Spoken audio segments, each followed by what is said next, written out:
Hello guys, welcome to my new day new vlog है त। मेरो चाहिँ आज नयाँ ब्लगमा तपाईहरुलाई स्वागत छ। सबैजना सन्चै हुनुहुन्छ होला, खुसी आरामै हुनुहुन्छ होला। एकदम गर्मी बढिरहेको छ। आज चाहिँ म मध्य दिउँसो किन ब्लग बनाइरहेको छु भने अफिस छुट्टी छ है, यसो घुमघाम गर्न पनि जानु पर्यो। कहिलेकाहीँ म यसो घुमेको बेला ब्लगहरू पनि दिइरहेको हुन्छु तपाईहरुलाई, हेरिदिनु होला, साथ दिनु होला। अनि आज चाहिँ अहिले 2-3 बजिसकेको छ हैन। गर्मी एकदम हेर्नु त गाइज, आमामामा लगभग 41 डिग्रीको घाम होला है। अब म चाहिँ भर्खर अफिस छुट्टी भएर आइसकेको। आज चाहिँ म इटरीमा छु। अब इटरीबाट घरबाट म झापासम्मको यात्रा हुन्छ आज चाहिँ है। तपाईहरुलाई म के कसो हुन्छ अपडेट पनि दिइराख्छु। अब चाहिँ म नुहाइधुवाइ गर्ने, दाढी साडी काट्ने, चट्टा हुने, अनि त्यसपछि लाग्ने है। मेरो स्कुटी चाहिँ यहाँ बाहिर छ, यसमा जाने हो गाइज। ल अब चाहिँ म फेरि भेट्छु है त, नुहाइधुवाइ गर्छु, फ्रेस हुन्छु। अनि अब दिउँसो चाहिँ हिँड्न सकिँदैन, किनभने मैले दिउँसो किन ब्लग बनाएको स्टार्ट गरेको भने मध्य दिउँसो चाहिँ अहिले 40-41 डिग्रीको घाम छ, गर्मी चाहिँ हिँड्न सकिँदैन। ठ्याक्क 3-4 बजेपछि घाम अस्ताउन लागेपछि मात्रै राइड गर्न सकिन्छ। त्यो भएको कारणले चाहिँ दिउँसो नहिँडेको है त, बिहान नहिँडेको, बेलुका मात्रै हिँड्ने। ल ओके गाइज, म नुहाउन गएको बाइक। म चाहिँ चट्ट नुहाइ गरेर हिँड्न लागेको है। मेरो चाहिँ अब यहाँनिर स्कुटी छ, देख्न सक्नुहुन्छ। अब स्कुटीलाई पनि बनाउनु पर्ने छ। अनि अब स्कुटी बनाएर चाहिँ म हिँड्न लागेको। अब चाहिँ यस्तो हावा चलिरहेको छ बाहिर, यहाँ देख्न सक्नुहुन्छ। अब म बाटोमा तपाईहरुलाई भेट्छु। Okay guys, bye bye. अब चाहिँ लाग्यो है गाइज।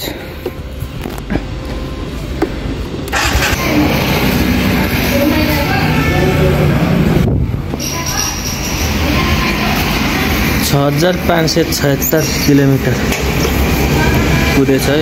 6500।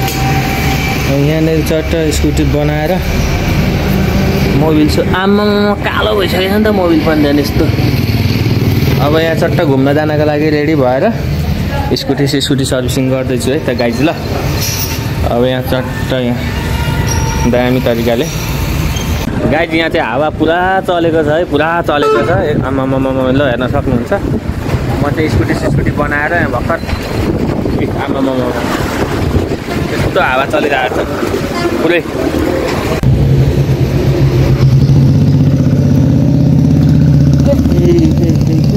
कति अट्ले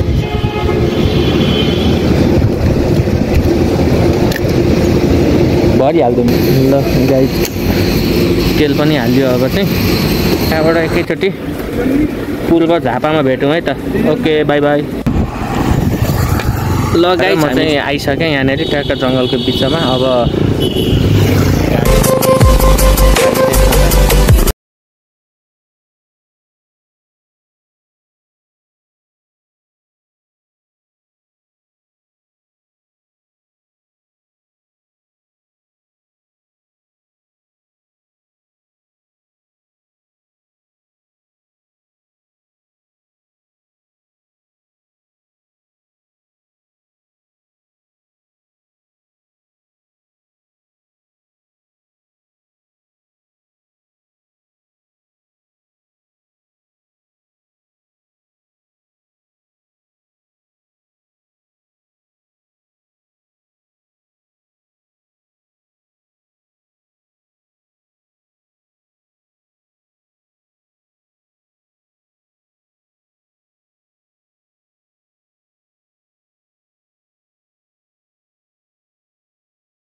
गाइज, म चाहिँ यहाँनिर ठ्याक्कै उर्लाबारी आइपुगेको छु अहिले चाहिँ। अनि एकदम धुलो छ, एकदम हावा चलिरहेको छ है। लास्टै बोर टाइममा हिँड्ने छ घुम्न पनि। म चाहिँ अहिले यहाँ भर्खर चिसो खाँदैछु। अब यहाँबाट नास्ता खाएर म ठ्याक्कै इलाम 4 आइलेदेखि अझै माथि इलामसम्म पुग्छु होला आज है, घुम्दै घुम्दै। त्यसपछि भेटौँला। ल अब चाहिँ हाम्रो यहाँ खानपिन खाजा पनि तयार भयो। अब यस्तो हल्का गर्मी छ साथी हो, अब नरिसाउनु होला, यस्तै खानु पर्यो होइन। ल खाजा खाएपछि भेटौँला है त। Okay by by.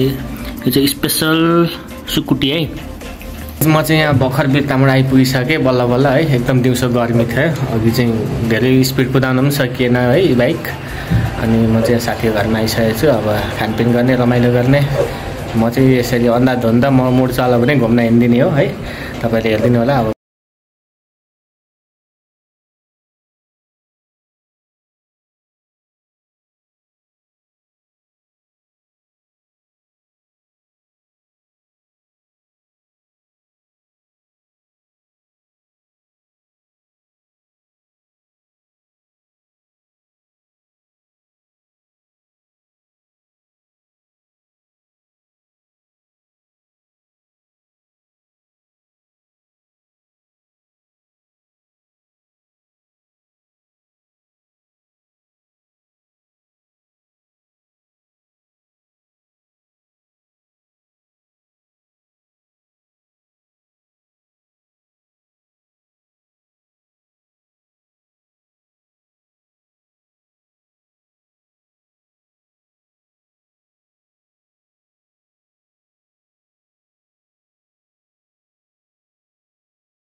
माता पाथिभरा प्रवेशद्वार ल है त गाइज माथा पाथिभरा प्रवेशद्वार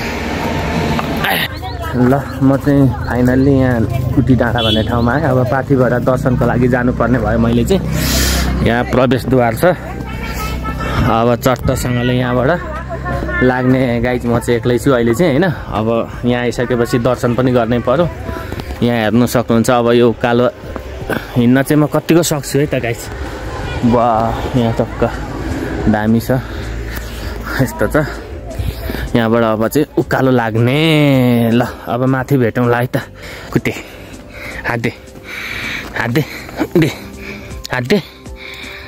दे भन्छु हात दे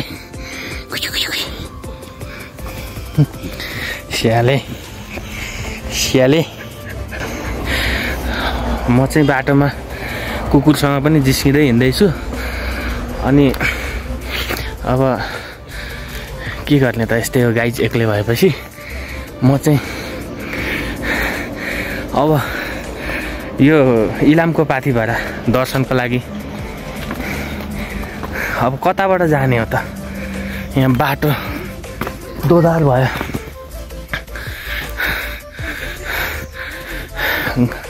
गल्लिँदैछ हिँड्दैछु है तर एकदम चिसो छ मजा आइरहेछ चाहिँ रहल चाहिँ गरियो गाइज हिँड्न तर नसक्ने रहेछ एकदम उकालो उकालो बाटो छ कति लाग्छ अब माथि मन्दिर पुग्न चाहिँ हो अगाडि गाइजहरू हिँड्दैछन् गाइजहरू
ओके गाइज मैले चाहिँ पाथिभरा दर्शन पनि गरिसकेँ है पूजाआजा पनि गरिसकेँ अब चाहिँ यहाँबाट चट्टसँगले यो बाटो हुँदै ओह्रालो लाग्नु पर्नेछ अब बलियो एकछिन यताउता गरेर अब एकैचोटि तल पुगेपछि भेटौँला है by by okay guys Pathibhara मन्दिरको दर्शन पनि गरियो अब चाहिँ एकदम रमाइलो भयो है अब चाहिँ घाम पनि चर्किँदैछ अब अघि चाहिँ आएको बाटो चाहिँ यहाँबाट हो तर अब जाने चाहिँ हामी कहाँबाट जाने हो भनेदेखि यहाँबाट जाने हो यहाँ चाहिँ ओह्रालो छ है गाइज यहाँबाट एकदम गाह्रो हुन्छ म चाहिँ यहाँबाट निस्किन्छु अब कन्याममा जाने कन्याममा फेरि घुम्ने है आज घुमी एकदम भइरहेछ यहाँ हेर्नु त ओह्रालाको पराकाष्ठ यस्तो ओह्रालो जानुपर्छ है। पाठीबाट आउँदा चाहिँ अलिक तेर्सो उकालो मिलेर आउनु पर्ने रहेछ अनि जाँदा चाहिँ यस्तो ओह्रालो ओह्रालो ओह्रालो झर्नु पर्ने रहेछ। म झर्दैछु ओह्रालो। अब आधी घन्टामा त पुगिन्छ कि ओह्रालो के थाहा होइन। गाह्रो छ खुट्टा दुखेर। गाइज म चाहिँ ओह्रालो एकदम ड्याम कि ड्याम हिँड्दैछु। खुट्टा यस्तो भए पनि देख्न सक्नुहुन्छ यहाँ कस्तो छ ओह्रालो। लु त सर्टकट लाग्यो गाइज। सर्टकट लागेपछि चाहिँ यस्तो घारी पनि छिर्नुपर्छ है। यो चाहिँ सबैको प्रब्लम हो हाम्रो होइन। म चाहिँ आएँ अब चाहिँ यो ओह्रालो चाहिँ झर्न एकदम गाह्रो हुँदो रहेछ उकालो चढ्नुभन्दा।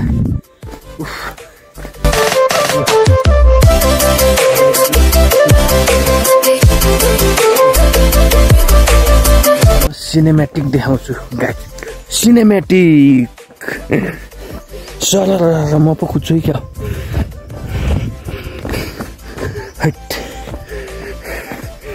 ल म चाहिँ हिँड्दा ओह्रालो झर्दा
घाम चाहिँ 2-3 वटै लागे जस्तो छ, गाह्रो छ। चाहिँ इलामको कन्याम है, घुमिसक्यो वरिपरि, रमाइलो पनि भयो, एकदम हावा चलिरहेको छ। अब यो भिडियो चाहिँ अलिक लामो होला जस्तो छ। आजको ब्लग चाहिँ म यहीँ अन्त्य गर्छु होइन। सबैजनाले हेरिदिनु भएकोमा धन्यवाद। यो पछाडि फेरि के हुन्छ नेक्स्ट पार्टमा आइहाल्छ, हेर्दै गर्नु होला होइन। पछाडि ब्याकग्राउन्डमा देख्न सक्नुहुन्छ पुरा यस्तो दामी दामी छ। अब चियाको खानीमा होइन, कन्याममा आइसकेपछि चियाबारीमा नसुती त के होइन, चियाबारीमा सुत्नु पर्यो। कस्तो मजा भइरहेको छ। ल म चाहिँ घुमघाममा छु अहिले चाहिँ है, एकदम एक्लै मजाले इन्जोय गरेर।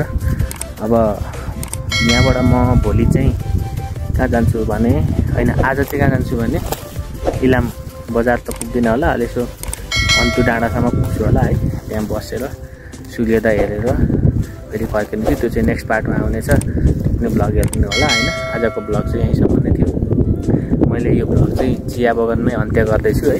तपाईँहरूले हेरेर साथ सपोर्ट गरिदिनु होला, सब्सक्राइब गरिदिनु होला, लाइक सेयर गरिदिनु होला। सबैजनालाई धन्यवाद। नेक्स्ट पार्ट हेर्न नभुल्नु होला है त। Okay guys, by by.